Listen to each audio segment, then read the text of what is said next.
UGC net Saraswati academy में आरती वर्मा आप सभी विद्यार्थियों को गुड आफ्टरनून। पेपर 2 एजुकेशन शिक्षा शास्त्र की क्लास है। ठीक है, आप सभी विद्यार्थी जानते हैं कि हम जो है सेकंड पेपर एजुकेशन में जो है हमने यूनिट फर्स्ट स्टार्ट की है, यानी कि यूनिट इकाई आपकी प्रथम। ठीक है, शैक्षणिक अध्ययन।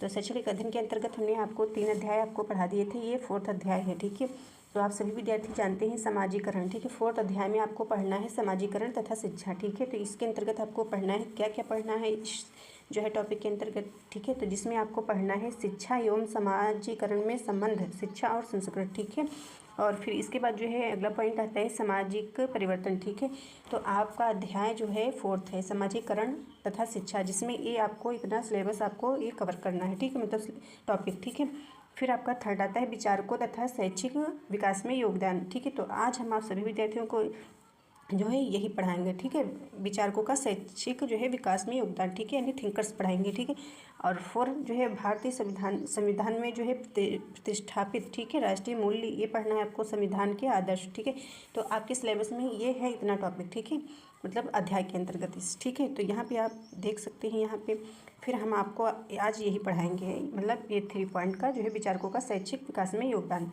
थिंकर्स। ठीक है, तो कितने थिंकर्स हैं आपके, आप जानते हैं कितने थिंकर्स आपके सिलेबस में हैं। ठीक है, तो आपके सिलेबस में 9 यानी कि 9 जो है थिंकर्स दिए गए हैं। ठीक है, तो यहाँ पे आप देख सकते हैं विचारकों का शैक्षिक विकास में जो है योगदान। ठीक है, तो आपको इसी मतलब इतने ही थिंकर से पढ़ने, इन्होंने शैक्षिक विचार के विकास में इन्होंने जो योगदान दिया है। ठीक है, तो आप सभी देख सकते हैं, आपका जो है इसमें जो है स्वामी विवेकानंद हो जाएंगे। ठीक है, रविन्द्रनाथ टैगोर हैं। ठीक है, महात्मा गांधी हैं, श्री अरविंदो हैं।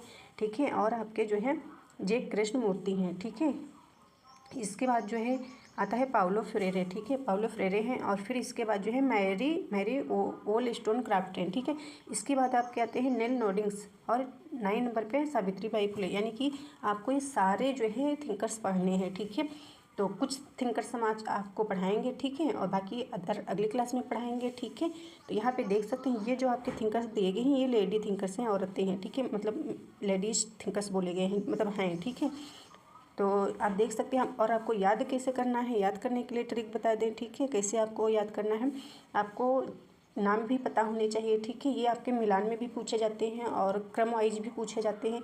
तो आपको याद करना कैसे है, ठीक है, तो आपको डिवाइड करना है, 3 थिंकर आपको पढ़नी है। ठीक है, ऐसे करके।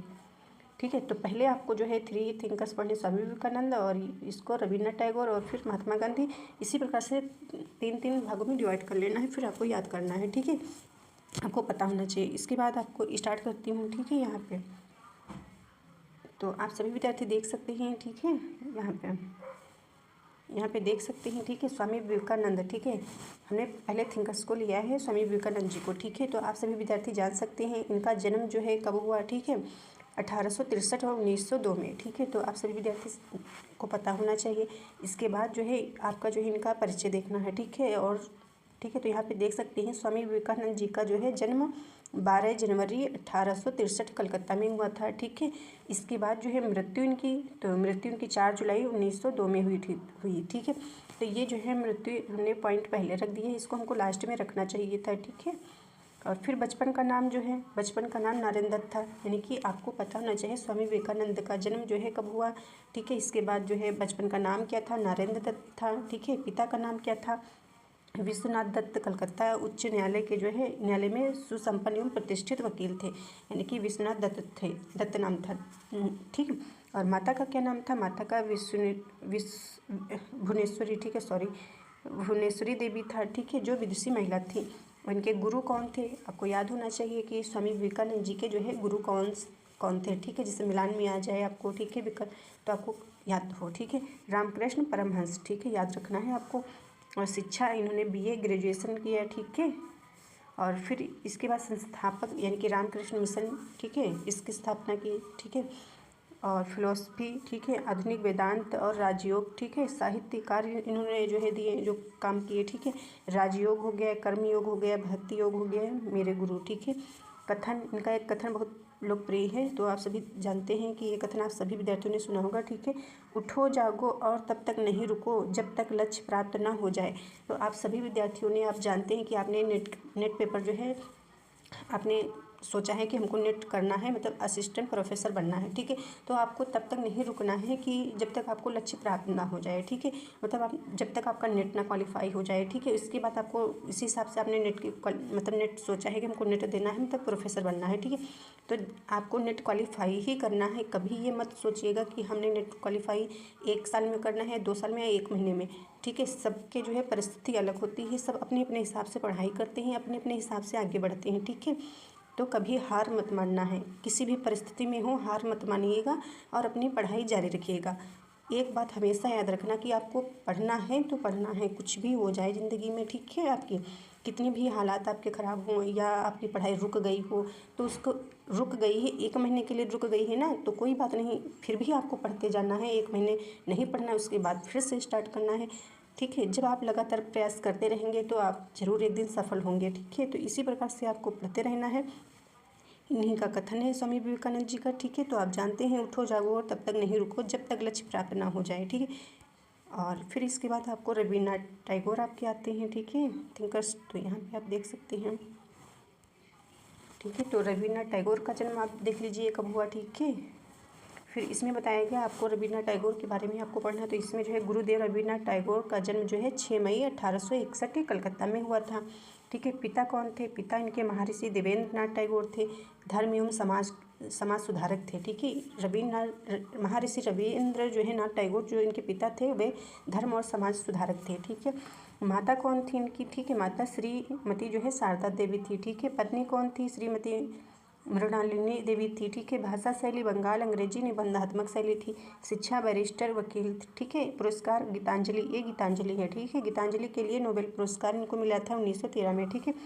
फिर इसके बाद इनकी मृत्यु कब हुई थी यहाँ पे हमने बताया है आपको, ठीक है। ये याद करने के लिए हमने आपको लिख दिया है पहले ही पूरा, ठीक है।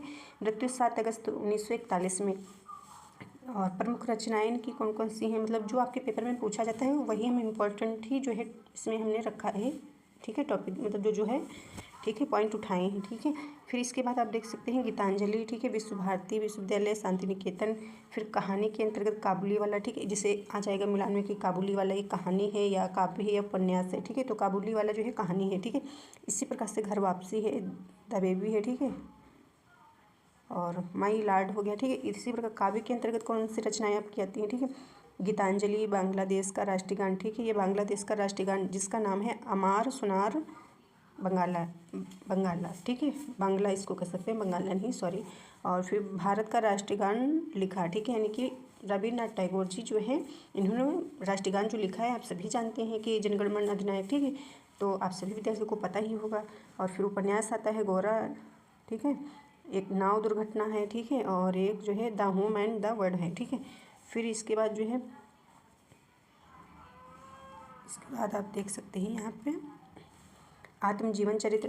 तो रवीन्द्रनाथ जी का जो है आत्मजीवन चरित्र जो है रचना मेरे बचपन के दिन, ठीक है। नाटक के अंतर्गत जो है आपको देखना है पोस्ट ऑफिस, बलिदान और नात्र पूजा, ये 3 है, ठीक है। इसके बाद आप देखना है आपको महात्मा गांधी, ठीक है। तो महात्मा गांधी जी के बारे में आपको जो है पता होना चाहिए, ठीक है, इम्पोर्टेंट है। आपको हमने जो आपको स्वामी विवेकानंद पढ़ाए, ठीक है, मतलब जो आपके पेपर में पूछा जाता है हमने बताया, ठीक है। इसके बाद हमने आपको जो है रवीन्द्रनाथ टैगोर के बारे में बताया, ठीक है। इसके बाद जो है आपका जो है 3rd नंबर पे महात्मा गांधी जी, ठीक है। तो आप महात्मा गांधी जी के बारे में आप देख सकते हैं, ठीक है। तो ये जो है इसमें जो है आप देख सकते हैं विश्व के महानतम राजनीतिक दार्शनिक एवं शिक्षा शास्त्री, ठीक है, तथा भारत के राष्ट्रपिता, ठीक है, श्री मोहनदास करमचंद गांधी का जन्म जो है 2 अक्टूबर 1869 को हुआ, ठीक है, यानी कि 1869 को हुआ था, ठीक है। और कहाँ पे हुआ था, ठीक है, काठियावाड़ के पोरबंदर नामक स्थान पर, ठीक है। तो आपको याद रखना है कि जो है गांधी जी का, महात्मा गांधी जी का पूरा नाम क्या था, तो आपको बताना है मोहनदास जी का पूरा नाम करमचंद गांधी। तो करमचंद्र यहाँ पे आपको नहीं लिखना, करमचंद, ठीक है। और इसके बाद इनके पिता का क्या नाम था, आप सभी विद्यार्थियों को पता होगा, ठीक है, कि श्री करमचंद गांधी था, ठीक है। माता का नाम क्या था ये भी आपको पता होगा, पुतलीबाई, ठीक है। और पत्नी कस्तूरबा थी। शादी इनकी कितने ईयर में हुई थी, ठीक है, तो इनकी शादी जो है 13 साल में हुई, ठीक है, 13 साल की उम्र में, ठीक है। गुरु इनके कौन थे? गोपाल कृष्ण गोखले थे, ठीक है। आप सभी विद्यार्थी जानते हैं कि इनके गुरु कौन थे, ठीक है। इनके गुरु जो है गोपाल कृष्ण गोखले थे। और इसके बाद जो है आपको गुरु गोपाल कृष्ण गोखले हो गए, ठीक है। महात्मा मतलब आत्मकथा इनकी कौन सी थी, ठीक है। सत्य के साथ प्रयोग, ये इंपॉर्टेंट है, ये आपके पेपर में पूछा जाता है, ठीक है। सत्य के साथ प्रयोग यानी कि ये थिंकर्स, एक तरफ आपके ये थिंकर्स दी होती हैं, जैसे कि हमने बताया स्वामी विवेकानंद, ठीक है। ऐसे स्वामी विवेकानंद हो जाएंगे, ठीक है। और टैगोर जैसे बताया तो टैगोर, ठीक है, रविन्द्रनाथ टैगोर जी हो जाएंगे, ठीक है। या फिर मतलब महात्मा गांधी, मतलब जो आप थिंकर्स दिए होंगे उसी के जो है सामने जो है आपके दिए होंगे, मतलब कि रचनाएं दी होंगी, पुस्तकें दी होंगी, ठीक है। जिसको आपको मिलान करना होगा कि स्वामी विवेकानंद से कौन रिलेटेड है, ठीक है, और टैगोर से कौन रिलेटेड है, महात्मा गांधी से कौन रिलेटेड है, ठीक है। इसी प्रकार से आपको मिलान करना होते हैं। और फिर इसके बाद और ये आपके पेपर में पूछा जाता है, याद होना चाहिए, आप इसको नोट कर लीजिएगा। और आप सभी विद्यार्थी जो है अपना अपना जो है नोट्स बना लीजिए। और नोट्स कैसे आपको बनाना है, क्योंकि सभी विद्यार्थियों को पता नहीं होता है, ठीक है, बाद में पता चलता है। आपको फर्स्ट यूनिट का जो है नोट्स आपको अलग बनाना है, ठीक है। सेकंड यूनिट का अलग बनाना है, ठीक है। जो हमसे पढ़ रहे हो वो भी मतलब उसमें आपको मेंशन करना है, ठीक है। और जो अदर टीचर से पढ़ रहे हो, आपकी बुक से कहीं से भी पढ़ रहे हो, इंपॉर्टेंट जो जितनी चीज़ें आपको मिल रही हैं अपने जो है फर्स्ट यूनिट के अंतर्गत फर्स्ट यूनिट में ही आपको नोट करना है, सेकंड यूनिट के अंतर्गत सेकंड यूनिट में, ठीक है।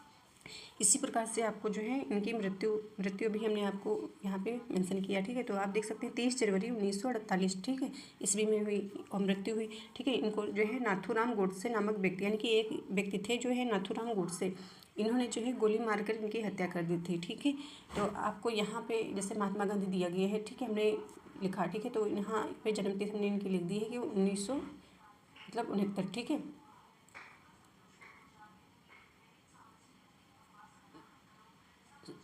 आप इंग्लिश में याद करिएगा, ठीक है, 1869, ठीक है। और मृत्यु 1948, फिर इसके बाद मतलब डेथ हुई, ठीक है। इसके बाद जो है आपको प्रमुख रचनाएं कौन कौन सी हैं, आपको मोस्ट इम्पॉर्टेंट हैं, इनको आप जरूर याद कर लीजिएगा, लिख लीजिएगा, ठीक है। ऐसे ना लिखिएगा तो आप ऐसे लिख लीजिएगा कि मतलब जितने थिंकर्स दिए होंगे उनकी कौन कौन सी रचनाएँ हैं, ठीक है, अपने नोट्स में, ठीक है। जैसे कि यहाँ पे ऐसे आप लिख लीजिएगा ऐसे करके, ठीक है, कि ये थिंकर्स हो जाएंगे, ठीक है, जैसे स्वामी विवेकानंद या महात्मा गांधी, रविन्द्रनाथ टैगोर या पाउलो फ्रेरे, ठीक है। जो भी आपके थिंकर्स हैं, जितने 9 थिंकर्स हैं, ठीक है, 9 ऐसे ही 9 थिंकर्स अपने आप लिख लीजिएगा, ठीक है। सारे थिंकर्स, अरबिंदो, पाउलो फ्रेरे, इसके बाद जो है इनकी रचनाएँ लिख लेना, ठीक है, ऐसे ऐसे करके रचनाएँ, सारी रचनाएँ, ठीक है।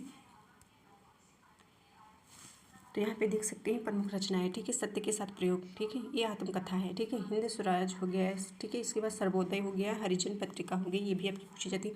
अनासक्ति योग टीका, यंग इंडिया, ये भी पूछा जाता है। टालस्टॉय फार्म, यानी कि टालस्टॉय फार्म एक जगह होती है, स्थान है, ठीक है, जगह, और ये इंपॉर्टेंट है, आप जरूर इसको लिख लीजिएगा, ठीक है। फिर इसके बाद आप जो है उद्देश्य भी इनके पढ़ने होते हैं, ठीक है। तो आप उद्देश्य भी देख सकते हैं। तो इसमें आपका जो है भारत में जो है इनका आश्रम भी है, एक साबरमती आश्रम जो गुजरात में है, ठीक है। गांधी जी का जो है जन्म 2 अक्टूबर को जो है अहिंसा दिवस के रूप में मनाया जाता है, यानी कि 2 अक्टूबर को जो है गांधी जयंती मनाया जाता है, सभी विद्यार्थी जानते हैं, ठीक है। 2 अक्टूबर गांधी जयंती अहिंसा दिवस के रूप में मनाया जाता है। गांधी जी को जो है भारतीय संविधान में राष्ट्रपिता का दर्जा मिला है, मतलब हम सभी विद्यार्थी जानते हैं, हम सभी विद्यार्थी हों या मतलब जो मतलब स्टूडेंट हैं, स्टडी कर रहे हैं, ठीक है, सभी, और हम सभी लोग जानते हैं, ठीक है। तो यहाँ पे आप जानते हैं कि जो है राष्ट्रपिता का दर्जा मिला है, ठीक है। और फिर इसके बाद आपको देखना है पॉइंट अगला, गांधी जी का जो है जीवन हमें सत्य, अहिंसा, सादगी और सेवा का महत्व सिखाता है। तो आप सभी जानते हैं सही अहिंसा और हिंसा क्या होता है, तो यानी कि इसमें जो है आपको समझने में दिक्कत होती है, ठीक है।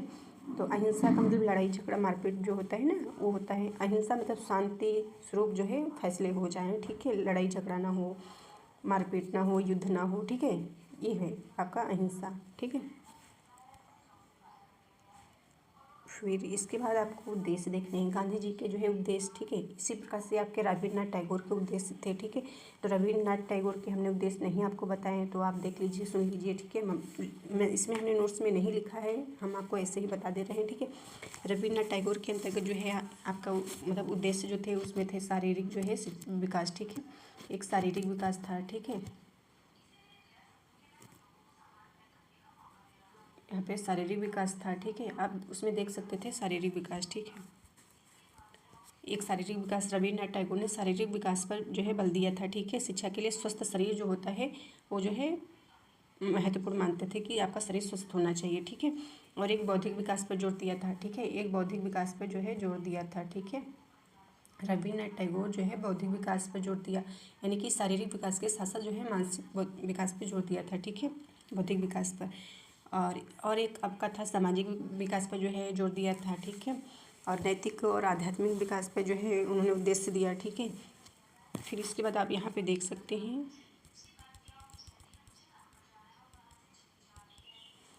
गांधी जी के जो है शिक्षा के उद्देश्य, तो हमने अभी आपको बता दिए रविन्द्रनाथ टैगोर के उद्देश्य, ठीक है, जो हमने नोट्स में नहीं लिखा था, ठीक है। शारीरिक विकास का जो है उद्देश्य, बौद्धिक विकास का उद्देश्य बताया, सामाजिक विकास का उद्देश्य बताया, नैतिक एवं आध्यात्मिक विकास का उद्देश्य बताया। और गांधी जी की आप देख सकते हैं शिक्षा से, ये परिभाषा है, शिक्षा से मेरा अभिप्राय बालक तथा मनुष्य में निहित शारीरिक, मानसिक एवं जो है आत्मिक श्रेष्ठ जो है शक्तियों का जो है सर्वांगीण विकास से है, ठीक है। तो आप सभी विद्यार्थी गांधी जी की परिभाषा जानते ही हैं, ठीक है। और फिर इसके अंतर्गत जो है आपको बताना है ये जीविकोपार्जन लिखा हुआ है, ठीक है, ऐसे, ठीक है, जीविकोपार्जन, ठीक है, जीविकोपार्जन, ठीक है, ठीक है। तो जो है आत्मनिर्भर शिक्षा पर बल दिए हैं, ठीक है। जीविकोपार्जन का मतलब हो गया जिससे कि आपने जो है शिक्षा प्राप्त की, ठीक है, जिससे आपने पढ़ाई की, ठीक है। फिर इसके बाद आप जो है रोजी रोटी अपनी ना कमा पाएँ, तो इस शिक्षा का क्या मतलब है, शिक्षा आपकी ऐसी होनी चाहिए कि जिससे कि आप जो है आत्मनिर्भर बन सके, ठीक है, अपनी रोजी रोटी कमा सके, ठीक है, अपने परिवार को चला सके, ठीक है। गांधी जी ने जो है हस्तशिल्प शिक्षा पर जो है जोर दिया है, ठीक है। गांधी जी की जो है वर्धा शिक्षा योजना, ठीक है, वर्धा शिक्षा योजना को जो है बुनियादी शिक्षा भी बोलते हैं, ठीक है। तो गांधी जी ने बहुत से जो है उद्देश्य दिए हैं, ठीक है। फिर इसके बाद जो है संतुलित व्यक्तित्व का उद्देश्य हो गया, ठीक है। ये तो संतुलित व्यक्तित्व का उद्देश्य का मतलब हो गया जैसे कि शिक्षा का उद्देश्य जो है संतुलित व्यक्तित्व का निर्माण कर उसे जो है विकसित करना होता है, ठीक है। यानी कि मानसिक, संवेगात्मक, शारीरिक, सामाजिक एवं आध्यात्मिक जो है संतुलन, सामंजस्य जो है बना विकसित हो सके आपका, ठीक है। फिर इसके बाद जो है सांस्कृतिक उद्देश्य तो आप जानते ही हैं, ठीक है। सांस्कृतिक उद्देश्य आपका जो है बताया गया, ठीक है। एक मुक्ति का उद्देश्य बताया गया, ठीक है, जैसे कि गांधी जी शिक्षा द्वारा व्यक्ति को आध्यात्मिक स्वतंत्रता देना चाहते थे, ठीक है। तो आप सभी विद्यार्थी जानते हैं, ठीक है। इसके बाद जो है आपको अदर थिंकर्स पढ़ने हैं जो आपके अगर मतलब अदर इसमें हैं, ठीक है। 3 हमने आपके थिंकर्स बता दिए हैं, ठीक है। और अगले थिंकर्स आपके जो है श्री अरविंदो हैं, ठीक है। तो यहाँ पे आप देख सकते हैं यहाँ पे, ठीक है, ये सारे इंपॉर्टेंट हैं, तो इनको आपको पढ़ना है। अगली क्लास में हम मिलेंगे, आपको जो है महात्मा गांधी तो हमने पढ़ा दिया, ठीक है। यहाँ पे ये थिंकर्स लेकर के हम मिलेंगे और जो इम्पोर्टेंट टॉपिक होगा उसको पढ़ा देंगे, ठीक है। इसके बाद जो है हम जो आपकी सेकेंड यूनिट स्टार्ट करेंगे, ठीक है। तो सेकेंड यूनिट मतलब आप जानते हैं, ठीक है। तो सेकेंड यूनिट स्टार्ट होगी और हमने ये आपके लिए प्लान किया है कि आपका जो है ये आपका फरवरी चल रहा है, ठीक है। तो मार्च अप्रैल में आपका जो है ये 10 यूनिट्स आपके समाप्त हो जाएँ, ठीक है। प्रथम यूनिट इसमें समाप्त हो गई है, ठीक है। अब लास्ट यही बचा है, मतलब एक क्लास में हो जाएगा पूरा, ठीक है। इसके बाद जो है अगली क्लास में जो है हम आपके सेकेंड यूनिट लेंगे, ठीक है। सेकेंड यूनिट वो भी इसी फरवरी में समाप्त हो जाएगी, ठीक है। फिर आपकी जो है बचेंगी 8 यानी कि 8 यूनिट आपकी इकाइयाँ बचेंगी, ठीक है, जो वो हम मार्च और अप्रैल में जो है ख़त्म कर देंगे, ठीक है। इसके बाद जो है PYQ कराएंगे, ठीक है, जून के जैसे कि आप जो है जून का पेपर देंगे ना, ठीक है, 25, ठीक है। तो आपको आना चाहिए, ठीक है। थैंक्स, आप सभी अच्छे से पढ़ते रहें और रिवीजन ज़रूर करते रहें।